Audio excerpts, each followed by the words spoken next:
This will focus on me. Okay. Hi, welcome to our presentation on neural networks. We're very excited to have you here, Especially on the Super Bowl. especially on Super Bowl Sunday. Thanks for coming out, guys. So, just- Yeah. Oh, sure. Realize you don't need to. so let's go ahead and jump right into the content. All right, so machine learning. This is kind of a concept we wanted to highlight first. So machine learning is a technique that allows a computer to learn on its own without being explicitly programmed and given explicit instructions. And it's a subset of artificial intelligence. So we've touched on this before in previous meetings, but artificial intelligence is kind of this broader term that encapsulates these concepts that we focus on in CS+AI. And today we're focusing on artificial neural networks, which is a subset of machine learning. So you think of it kind of like this shell of concepts. And basically when we're problem solving, we can frame our problems in a way that we have an output that we're trying to achieve given some kind of inputs. And different ways that we can establish how we get from input to output is classical programming and then like machine learning approach. So within classical programming, we have the set instructions that are more like defined that allow us to have control over the logic and the decisions that the computer is making. So we kind of like generate the output in that way. Whereas with machine learning, you don't really control a lot of the logic. The computer is doing that on its own, and you're generating the function that is creating that output. So you can highlight this within certain use cases. So a classical programming approach would be like very deterministic, meaning that you have like defined rules and defined instructions. So in this example, we have a robot that is packing water bottles. So that is like a very clear problem. There's not a whole lot of room for ambiguity or unpredictability. Whereas with something with like an autonomous vehicle where there's like a lot of factors and it can be a complicated problem, you might want to use a machine learning approach where the function is not, you don't want to have to explicitly define that function. So that brings us to artificial neural networks. And an artificial neural network is a type of machine learning algorithm that's inspired by the structure of the human brain. So here is like an image of a neural network. We have like nodes and then connections between the nodes. And then to touch on the human brain, just to give a little bit of context. So our brains are made up of these neural cells, and neurons that are unit cells of the brain that receive and send electrical signals. And these neurons receive those signals through what's called a dendrite. And on this diagram, it's kind of on the end of the neuron that's more clustered. I know the text can be a little bit hard to see, but like this part that's more like congested includes the dendrites. And that's where like other neurons and are sending their electrical signals into this specific neuron. And then once a neuron receives a certain threshold of electricity, it will trigger and send signals to other neurons through what's called an axon. So it's kind of like the output of that neuron. And then a collection of neurons together is called a neural network. So back to ANNs. So an ANN is a collection of nodes, and you can think of these nodes each as a neuron that receives inputs and outputs. And then you have these connections between those nodes that are weighted, and then you have layers. So we have like an input node layer that, like in this case, we're classifying whether this image is of a dog or a cat. So it could receive inputs of like image characteristics that could help classify that. So that would go into the input node layer. And then you have hidden node layers that kind of like do those computations and feed into an output layer, which then produce values that can predict whether or not this image is a dog or Right. And so one of the kind of breaking it down to the neurons, or in our case, nodes, there's certain parts of it that we're going to cover. So the first one that we're kind of talking about are the weights, right? So this is kind of like how we scale our problem, right? So if we're working with like something that's super important, we can give it a higher weight and it will be a lot easier to crush that past that threshold, right? And that's kind of like, it takes in the input, then there's a weight, and we also have this bias, right? And that's kind of how we, set like where the threshold, might be, right? So we can either like subtract from our input or add to our input to make it closer to that spot. And then that's going to go into our activation function, right? So our activation function, we're going to cover a few different types of examples of activation functions, but it's basically what allows us to determine if it's like we're going to pass this like a 1 or a 0 forward. Should we keep going? Like, how likely is this outcome, right? And that's going to go to our output layer, right?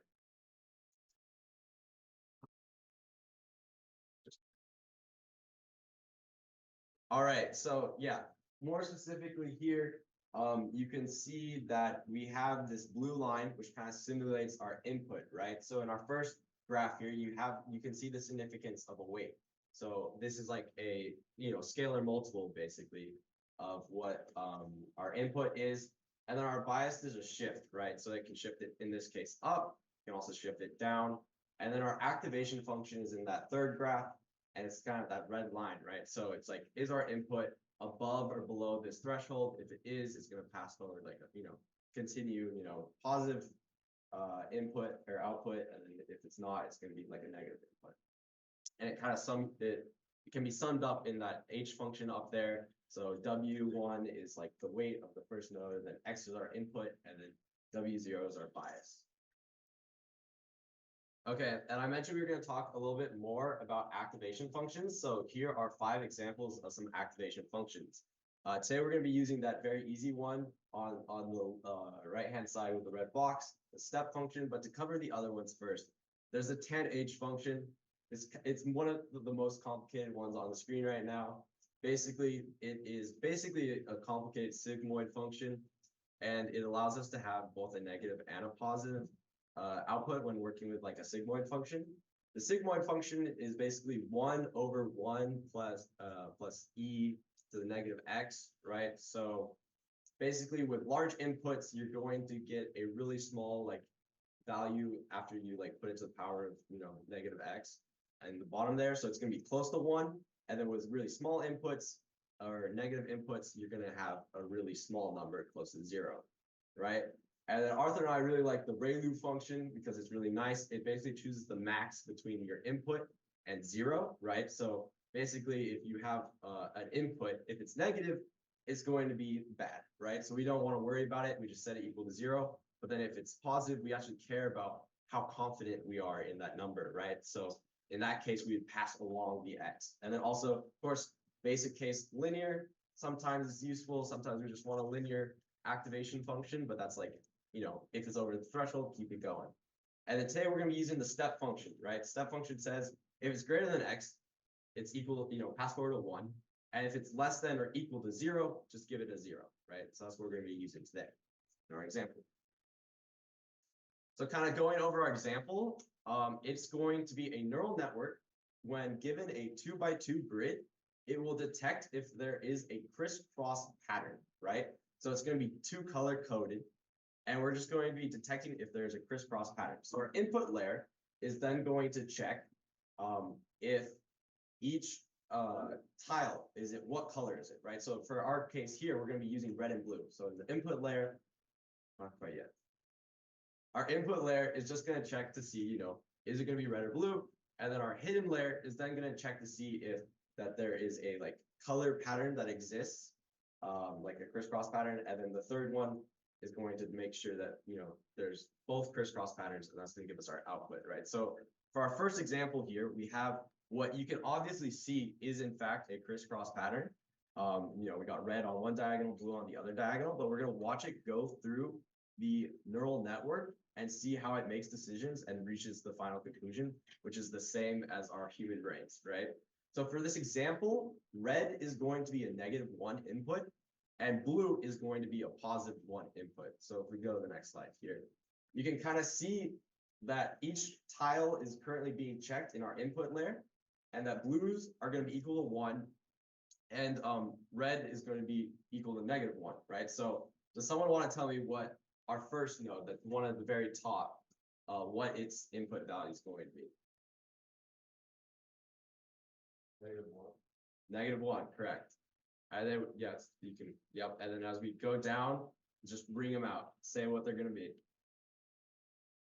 -1, and then we got 1 and 1. Awesome. Let's go through. All right. And then we're going to go into our next step, right? So this is where the weights become important, right? Because we're using a step function, remember? So if it's going to be less than 0, I think you can go to the next slide. Yeah, so our first hidden layer is going to be sum of the inputs times the weight of the line. And in this example, we have the -1 inputs from the red, and we're still wanting to check to see if that there is, you know, a crisscross pattern. So what we're going to do is we're going to give all of these red lines. You see that in between these two layers here, there's red lines and blue lines. Thank you, Hannah, for pointing those out. So our red lines are going to have a weight of -1, and our blue lines are just going to have a weight of 1, right? And so basically, I'll do this first one here, and then I want you guys to do the rest. So for our top first one, Hannah, can you just circle that one? Yeah, that one right there.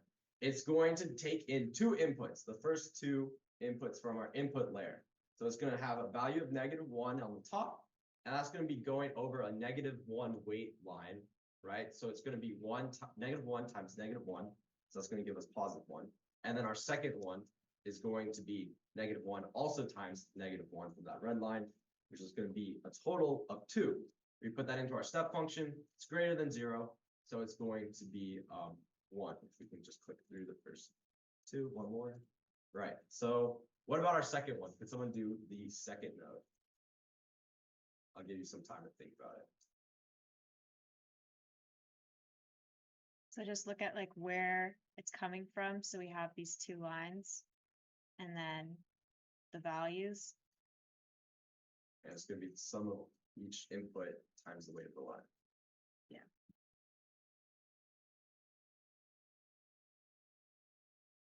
All right. Does anyone think they got it? Oh, right here. Is it gonna be 1 times -1 plus 1 times -1? Exactly. So if we click, it's going to be that, and that's going to be a total of -2. Put that into our step function, less than or equal to 0. So it's going to be pass out a 0. All right. What about our next one? So this third node. Same process. The red lines are going to have a weight of -1, and you're just going to multiply that to the input. -2 again. -2, 0 again, right? And that makes sense because that node specifically is checking to see if we have a double red pattern, right? On that bottom left and top right. And since we're passing in 2 blues, that's obviously going to want to be, you know, a 0. It's not true in that case, right? So for our last one's checking for a blue in the top right and a blue in the top left, right? And we're passing in those 2 tiles, which are colored to blue. And so what should our output and like math be there for that one? It's pretty simple. Exactly. So with 2, and then we pass through 1. And so we can go to the next one here. Our last layer is then going to check to see which kind of crisscross pattern we have if it does exist, right? So we're going to check if there's a blue in the top left or if it's red in the top left, right?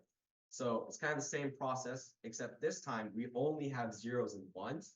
And so we don't have to have a negative weight. So everything is just going to be weighted 1, right? So we're really just summing up the inputs to each node, right? So can someone sum up the inputs to our top node there? 0, correct. And then, our last one's going to be the sum of our 2 inputs, which are both 1. So that's going to be 1, and then it's going to get passed in to our output layer. I think. Yeah, there we go. That could be transitions. And then boom. So it's going to sum up the last 2 for our inputs. It's going to be 1. Therefore, we have a crisscross pattern. Now I'm going to pass it off to Sharon, who's going to do an example of what happens when we don't have a crisscross pattern.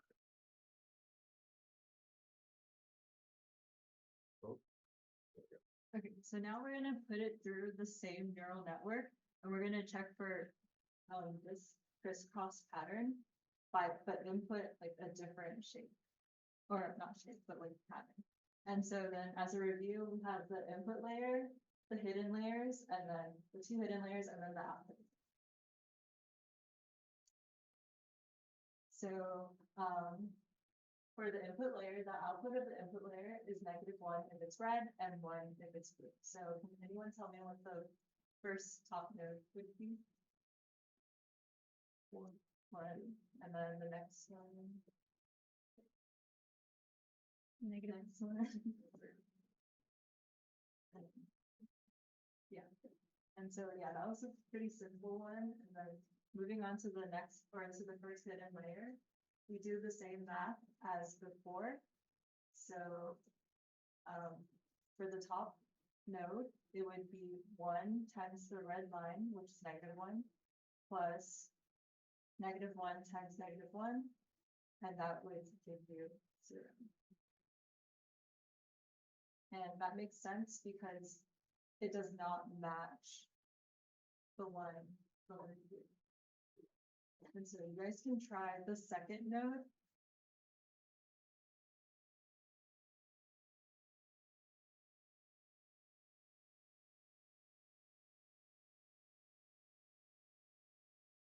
It's like 1 times 1, and then -1 times 1, so that would be divided by 0. Yeah. And then And the the third one, third one, take 3, so yeah, because it starts with -1, and it's flipped over, and then 1 Yeah. becomes a -1.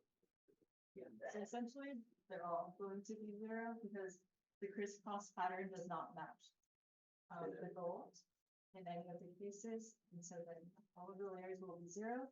And then moving on to the second hidden layer, we just sum up from the previous layers, and so anyone tell me what the two would be? 0, 0. Yeah. So then you get 0, and then once you reach the output layer, obviously that does not match the gold, so that's we can match. So now that you've seen like examples of artificial neural networks, it's important to note that those examples aren't completely representative of how they actually, or how they work, because the inputs aren't always going to be so straightforward. They'll often have noise. And so you can kind of think of it as like a real checkerboard. Each square isn't just a solid color. There's like different patterns in the wood and different like colors, which is like the noise. And so our goal when we make these models is to build a robust model that can still be certain regardless of these variations.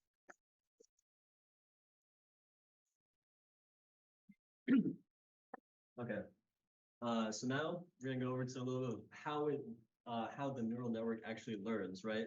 So as you saw in our example with the checkerboards, there were some connections between some nodes and there were missing connections otherwise, and different nodes, different meanings. Well, how do we get there? Are we supposed to hard code this? Do we put in every value and tediously do this entire process? Thankfully, the answer is no. Neural nets are actually really good at this. They learn on their own, right? So what we would actually look like in the beginning is we pass in our inputs, those are like the X's here in this image, and all of the layers will be fully connected, at least how we want to do it, right? So all these layers are fully connected, and this is like a blank neural net. It doesn't know anything yet. So what we have to do is take it through our training process. And through our training process is how we'll make it recognize the patterns. So really what we're doing is, as you can see in this little image down here, you're giving it an input, and with this input, the model will first make a prediction, and of course it's probably not going to get it at first. What it'll do is it will then see how far away it was from the real value, right? So if it said it was a checkerboard pattern, and it wasn't, how far away is that, right? How wrong is the function? We'll call this our loss function. And it will take that and it will run it back through the neural network to adjust its weights. Those are the connections you saw before. And this will hopefully let it learn. So as I mentioned before, this is called a loss function, and multiple ways to do this. Here are two examples. There's a L1 loss and L2 loss, where you're really just taking the distance from a prediction, and in L2 loss's case, you're squaring it. You'll be using this for different use cases. As you can see at the very top of this slide, there's math that goes into it, and it's not terribly complicated math, but it is sort of abstracted away from us in many cases. Now, actually going through learning, what it has to do, as I said before, is adjust its weights. Well, how does it do that? So of course, it takes its output value and it sees how far away it was, loss function, and it'll go back through and it'll pick and choose weights and nodes and connections that made more sense, they gave a better output, and it'll prioritize those and completely minimize the others, right? So here's an example on the board here. An essay was written, and we could say that this essay is the very furthest node, the output, right? And it'll go back through its net, and it saw that maybe Emma was great at writing an opening paragraph. So it's going to weight that more heavily, right? Emma's going to be doing more of the opening paragraph. And maybe it saw Joe was doing really good at writing the header. So he's going to be weighted heavily for that header, and less towards everything else. And then of course, Anna, great overall, should be weighted heavily throughout the rest, right? So hopefully through this training process, the next time that you'd go through and these people will write this essay, since they would be doing what they do best rather than other stuff, it would become a better essay in the end. And this is your training process. And this is how you visualize it in the neural net. Once you get your output, you would just loop back and feed it back through your neural net and adjust weights like that. Right. So now that we have a perfectly, trained model or something that can do our task a whole lot better than it originally could, what can we do with this, right? So when you kind of think about it, you can kind of break it down into two kind of aspects of problems that we can solve with neural networks. There's classification problems on one hand, and on the other hand, we have regression models. And what these kind of are is, say, in our example today, we were doing classification, right? Is this pattern a checkered pattern or not, right? Earlier, you also saw an example. Is this a dog or is it a cat? That is a form of classification. And in that case, it was linear classification, right? So as you can see on the slides here, it's kind of like there's this linear decision boundary is what you call it, a decision boundary, right? That's the red dotted line. And on one side of it, you have, dogs or no checkerboard pattern. And on the other side, the superior side, you have cats and you have checkerboard patterns, right? And then the other case that we can use to kind of solve our problems is a regression model, right? So that's predictive, right? So we can use that for estimating housing costs. So like, how many rooms does a house have? How many bathrooms does it have? How big is it? Okay, we take all these are our inputs, and then we input it into our function, and it basically creates a line of best fit, right? So our data points are kind of scattered all over the place. Our regression solution would be that dotted line that kind of says, okay, based on these inputs, you should have a cost around that area, right? So, and it's not always that simple, right? So there's other classifications that we want to do, like what kind of food is this? Is this, a dairy, or is this, a meat, a vegetable, fruit, or what type of dog is this, right? Those are more complicated problems, and that's not going to have a very clean decision boundary. And for regression, you can get into polynomial, functions, right, that go up and down depending on certain situations. And so on the next slide, we're going to cover, nonlinear problems a little bit. So as you see here, now we have our decision boundaries circled, right? So we're really only interested on in the data that's inside the circle, and we want to separate it from all the things outside of the circle. So maybe we're trying to find a specific type of dog amongst all the dogs, right? So all the dots represent all the dogs, and there's some that are smaller and some that are bigger, and maybe the small ones are in the bottom left and the big ones are in the top right. And we just want the perfect medium dog, right? We're going to put that through our neural network, right? So our input's just going to be all the data points, and then it's going to learn to translate, shift weights, shift biases, maybe we use a different activation function, and our end result is going to basically create a linear decision boundary, right? So it will be able to do that, that circle decision boundary, but really like the logic that it's using to get there is end up going to be, is it inside of the circle or is it not? And that can be kind of a linear subset of our larger problem, right?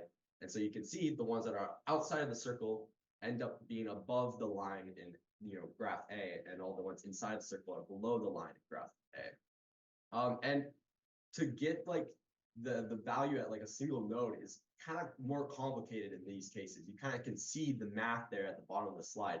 That's can be for like a single node, right? So each one of those like you have a G function at that node, and then you see your W0, like 5, right? So 5. You have a lot of weights and you have your biases and you add them all up, and that's going to give you like a certain value. And then it's just the math can pile on itself. But the really cool thing about it is, like Arthur said, is with backpropagation, it will do all of the like fine tuning the math equation for us to make the problems a lot easier to solve. All right, so in summary, artificial neural networks are machine learning algorithms inspired by the structures of the human brain. They learn how to translate input data into useful examples, into useful outputs from a set of provided examples. And this is done by comparing the predicted output to the expected output and adjusting the network's weights based on the difference. And if you wanted to create your own machine learning model, this is kind of the pipeline that you would go through. So you would start by getting your data and then visualizing it, then cleaning it up and building your model. And then from there, you would train your model and evaluate it. And once you're happy with your model, you can go ahead and deploy it. And now that you guys all know about neural networks, here are some other concepts that you can explore. So generative adversarial networks, graph neural networks, convolutional neural networks, recurrent neural networks, and autoencoders. So those are some other places that you can get more information and learn about different types of neural networks. And yeah, that concludes our presentation for today. I want to open the floor to any questions, and we'll probably end a little bit earlier today.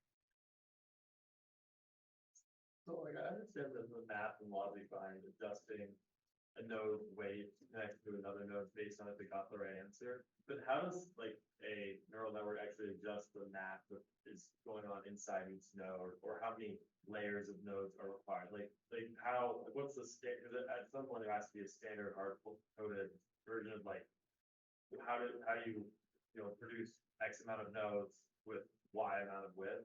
It's like how does the math in each node determine? Yeah, so something you'll actually find is you do sort of hard code this often. You'll find a way they want to represent the data, right? So really neural networks only deal with number data. So somehow you're going to transform any of your data you get into numbers. And from there, you're going to use that and you're going to really kind of think about it for a bit. And sometimes you'll be able to come to an answer, right? How many neurons you're supposed to use, right? Or how many nodes per layer you'll need, right? So different problems will have different number of nodes, right?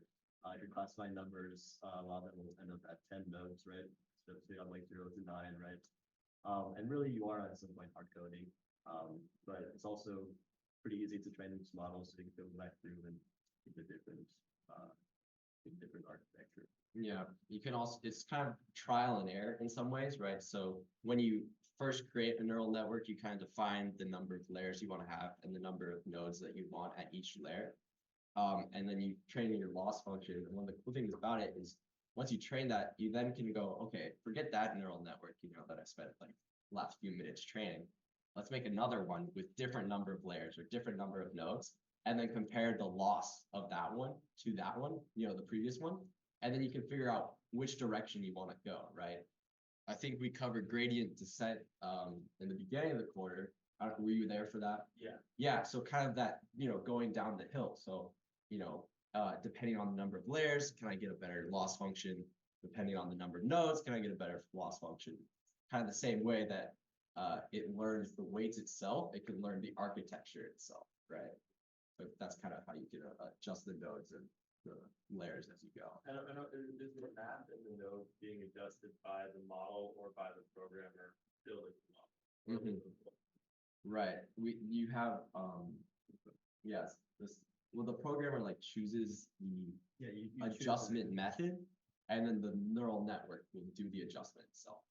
It's part of like the training aspect. Yeah,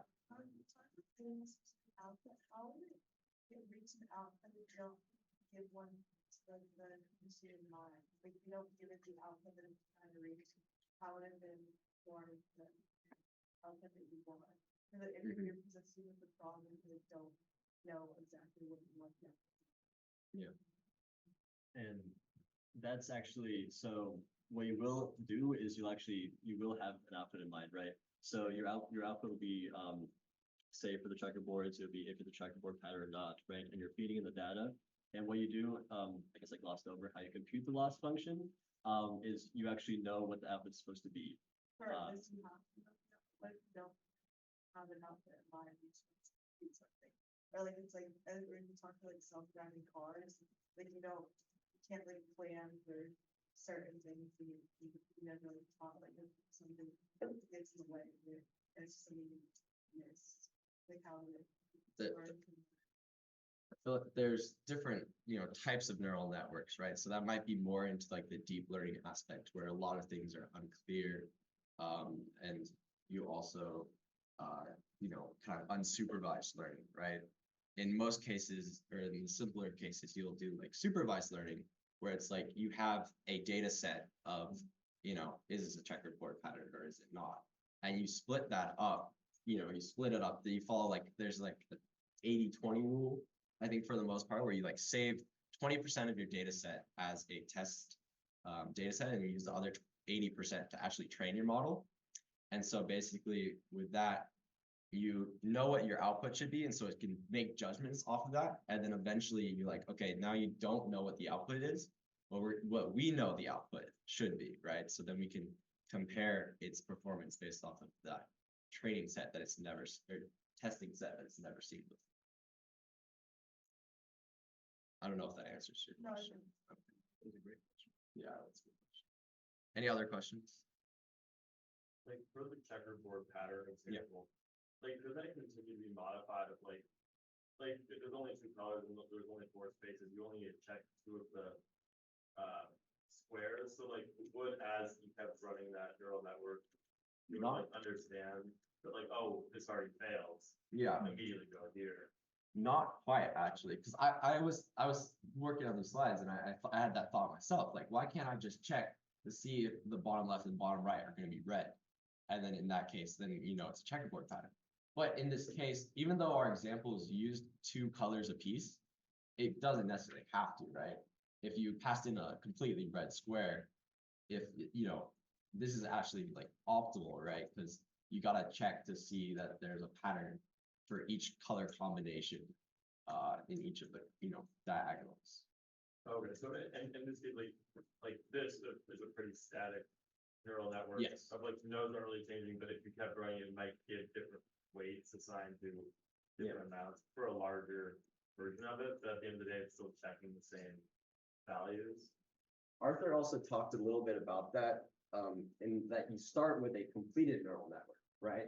So this one is not complete. You'll notice that from our input layer to our first hidden layer, there's only two nodes of the input layer going to each node. So originally, all four would go to each node, but then it would slowly realize, oh, I only need to check to see one diagonal per node, right? And so slowly it realized, oh, like if the top, so it's using the cursor, circle the top node, right? Or that's the hidden layer. No, that one, right? So that was only checking the top left and the bottom right, right? So we don't need to check, we don't need to pass in the bottom left and the top right? So it would slowly remove those connections, and that's how it becomes more optimal. Yeah. Do you determine the number of nodes, or like, is there a minimum number of nodes required for a particular type of problem? And also, if it were all of those nodes were going to like two nodes, or all those connections were going to like two nodes, Yeah. would this be possible or would it not? Right. Sometimes it's not possible, sometimes it is possible, right? So that's the whole trial and error thing that we were kind of talking about earlier. You just keep trying it over and over again until some kind of pattern forms, right? Because when we make this, in theory, like we kind of walked it through step by step, but most of the time there's going to be a lot of nodes and a lot of layers. Like if you think of something really big, right? So you can't really tell what's going to happen on every single node. But in this case, you can kind of imagine that it learns that at each node, it should check for a certain thing. And the way the inputs are being adjusted through those weight and those biases, it will learn to do a specific task, right? So this top node of our hidden layer, the same one that we can circle, that one right there, its task is to check to see if that top left and bottom right are both red, right? We never told it to do that. That's something it will learn through the training. It's like, oh, to optimally predict what our output should be, we're going to want to check to see that there's these color combos at each one of these points. So that's kind of how it works. Yeah. Follow up to that, if you have like a system where you have a lot of nodes and that's taking up a lot of resources, Yeah. and you think that maybe you don't need that many nodes, can you take some out to preserve resources and like? Absolutely. Yeah. Yeah. I mean, think about it. Like this one works, right? So, you know, what happened, like if we had added extra nodes, we could just remove those nodes, right? That's kind of the whole trial and error aspect. You want to keep trying it with different number of layers, different number of nodes, and compare the performance, compare the accuracy, compare the time it takes, compare the loss, and then it will slowly become more and more optimal. And you can like write scripts that do that for you too. Any other questions? Yeah.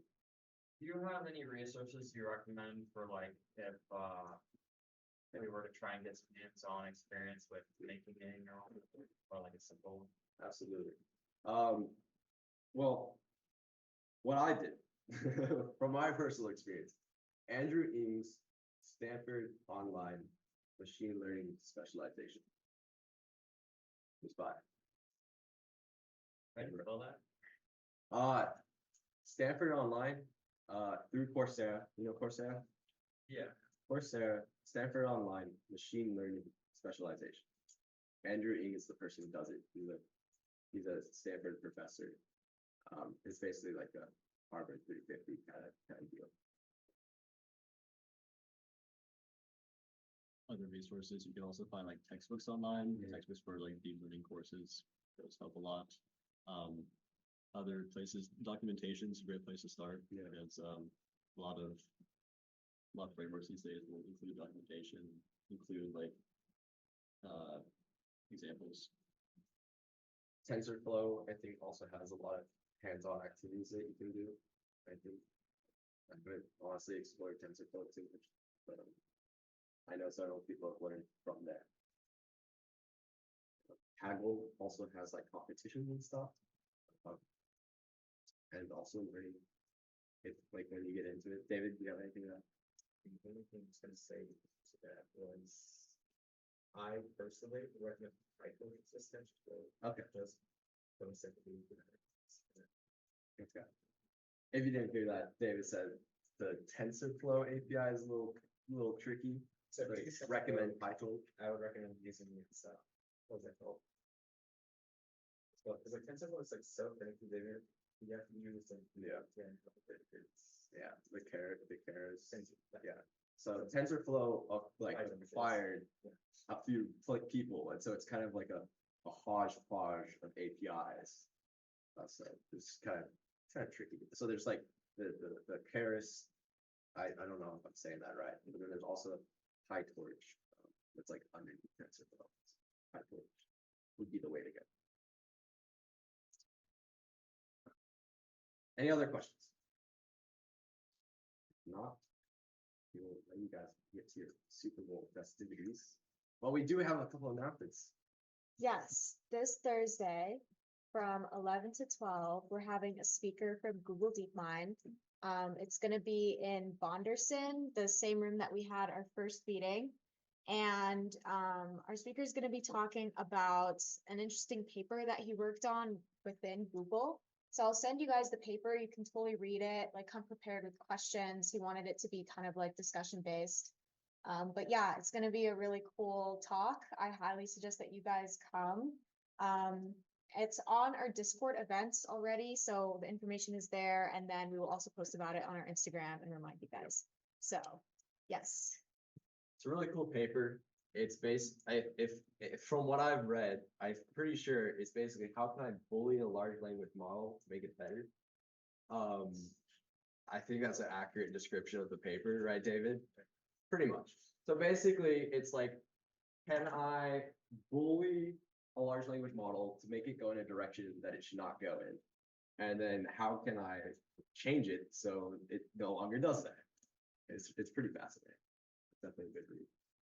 Feel free to check it out, and hopefully you'll have some good questions for Thursday. It's in Bonderson, so it's literally the building right out there, right outside of the. Room 104. Is that the one with like the robotic stuff around? Yeah, that's around robotics formula. It's right across from Mustang 60, the workshop. It's like the big conference room. That was too big for us, or too Too small for small. us at the beginning of the year. That's why we are here now. Yes. But yeah, we'll send out all of that information again, so make sure that you guys are there. And then I think we are not having Oh, yeah. a meeting next week end because of the 3-day weekend. So there will be no Sunday meeting next week. Yes, we will reconvene in 2 weeks on Sunday. And we will be having another cool guest speaker. So